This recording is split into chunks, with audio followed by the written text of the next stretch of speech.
Hello and welcome to Outdoors with Nat. Today I'm going to be running through 5 things that you should look for before you buy a cheap or second-hand backpack. So the first thing I'm going to talk about is checking the seams on the backpack and whether the material is holding those seams really well. So if I bring this up nice and close for you, we can see in the side we have our seam here, and if I put a bit of pressure on that seam and pull it apart, we can see the seam starts to open up and flex, and so that is not ideal. We don't want to see that in a backpack. Where this seam has been double stitched, it's much better, but still, again, not ideal. On a different part of this backpack, if we look at this fabric here, when I pull the seam apart, it's much stiffer, harder to pull apart. When you're looking at the harnesses, ideally the harness adjustment system runs from the base of the shoulder strap here, and that will run a piece of nylon webbing all the way down to the bottom of the pack where it's sewn into the seams along here. And that means that when you're pulling, just like if I was to pull apart my harness here, I'm pulling on the full bar of stitching as opposed to the very end stitch that I am if I was to pull up on the corner like this. So that's the next one is to look at the buckles. So I'll bring this in nice and close. Again, we see our buckles, and what you want to hear is a really nice click like that, and that means that the plastic is nice and springy. You can feel that springs back into place really well, so that's something to check. The other thing to check is that on the edges where the seam is made in the plastic, that's not a rough edge. It's a nice smooth clean edge, and that tells you about the quality of the plastic which is being made into these packs.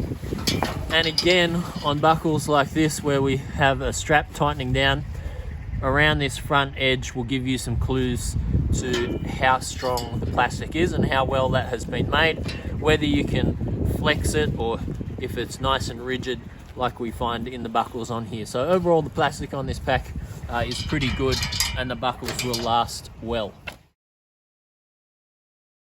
Another thing that you want to look at is the amount of foam that's contained in the harness system, and whether that foam is open cell foam or closed cell foam. In this case, we have open cell foam, and that means that the water is going to suck up into that foam and be stuck in there, and it was going to increase the weight of the pack a lot in a rainy or wet environment. With a closed cell foam, the water can't penetrate the foam itself, and so it's not going to be a problem with increasing weight of the pack due to the water getting stuck in the foam and not draining out. This is also going to absorb your sweat really well, but that sweat is not going to come back out, so that'll give you some clues to what this pack might smell like after a few days hiking in hot weather.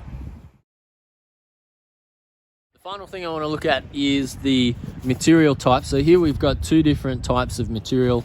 We've got a nylon and a polyester, and the polyester here has a thick weave, but the fibers in there are well embedded, and it's got not as much stretch in this fabric as we do with the nylon. So the nylon has a bit more stretch, and you can see that actually this grid-like pattern is just a coating over the top. It's not an extra strength in that fabric, and so this fabric is much weaker than this fabric that we see here. And so importantly, that's going to make decisions about how long the life of this pack is going to last. Down the very bottom we have yet another type of fabric, and again a thick weave, so it's going to reduce the wear on this, but the weave is not very tight, and so both the thickness and the tightness of the weave of the fabric will increase its strength overall. A tight weave is going to increase the strength much more than a loose weave. I find in packs that zippers, they tend to be pretty similar. The zippers are not the thing that breaks down in most packs first.